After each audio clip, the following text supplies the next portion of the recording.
नमस्कार विद्यार्थी मित्रांनो 2 फेब्रुवारी 2025 रोजी MPSC कंबाईन ग्रुप बी या परीक्षेचा पेपर झालेला आहे आणि पेपर झाल्यानंतर ऑब्वियसली सगळ्या मुलांच्या मनामध्ये एकच प्रश्न आहे की कट ऑफ किती लागणार आणि काय कट ऑफचं प्रेडिक्शन खूप सारे जण देत आहेत।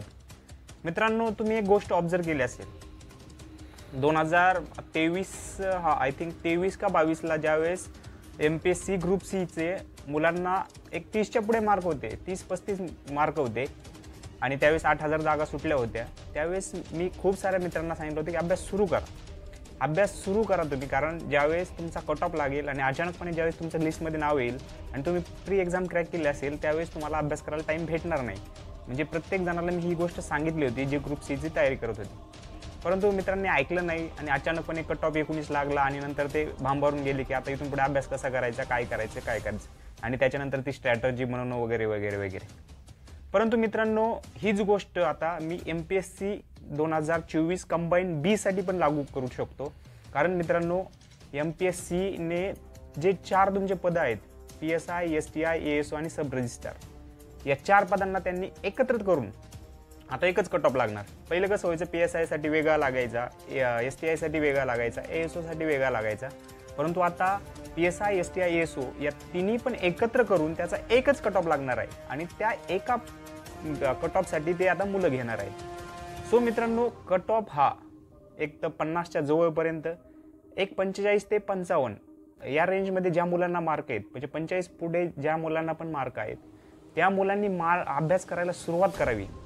हेच मी माझ्या या व्हिडिओच्या माध्यमातून त्या विद्यार्थी मित्रांना सांगण्याचा प्रयत्न करतो की मित्रांनो अचानकपणे ज्यावेळेस सडनली तुमचे 45 मार्क असतात किंवा 46 मार्क असतात आणि कट ऑफ जर 45 लागला तर तिथून पुढे तुमचा अभ्यास होत नाही।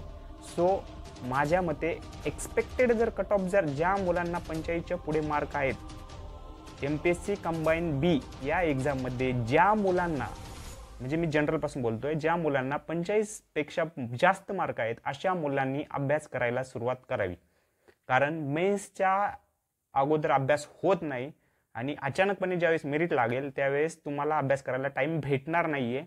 सो 45+ 45+ जे मुलांना मार्क आहेत त्यांनी माझ्या मते अभ्यासाला सुरुवात करावी, कारण आता आन्सर की येईलच, आन्सर की आल्यानंतर परत एकदा त्याचं प्रेडिक्शन सुरू होईल।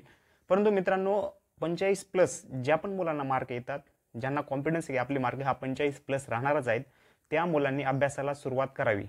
सो या व्हिडिओच्या माध्यमातून MPSC करणाऱ्या ज्या कंबाईनचे जे विद्यार्थी आहेत ज्यांना पण 45च्या पुढे मार्क येत आहेत त्यांनी अभ्यास करायला हरकत नाही, तुमचा अभ्यास वायाला जाणार नाही आणि ऑब्वियसली मेन्ससाठी तुम्हाला जो अभ्यास करायचा तो आणि ग्रुप सीचा अभ्यास एक ओव्हरव्ह्यू GSचा तर पोर्शन सगळा सेमच आहे।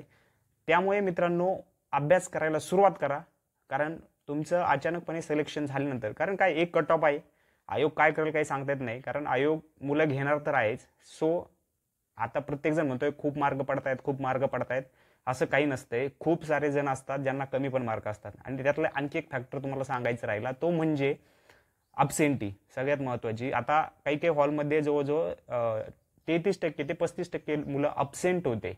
सो याचा पण इम्पॅक्ट पडणारच आहे त्यावरती। त्यामुळे मित्रांनो 45+ 45+ ज्याला पण मार्क असतील अशा विद्यार्थ्यांनी अभ्यास करायला सुरुवात करावी, हेच या व्हिडिओच्या माध्यमातून मी तुम्हाला सांगत आहे। सो बेस्ट ऑफ लक तुमच्या अभ्यासासाठी आणि तुमच्या फ्युचरच्या एक्झामसाठी प्लस गट क या एक्झामसाठी। धन्यवाद।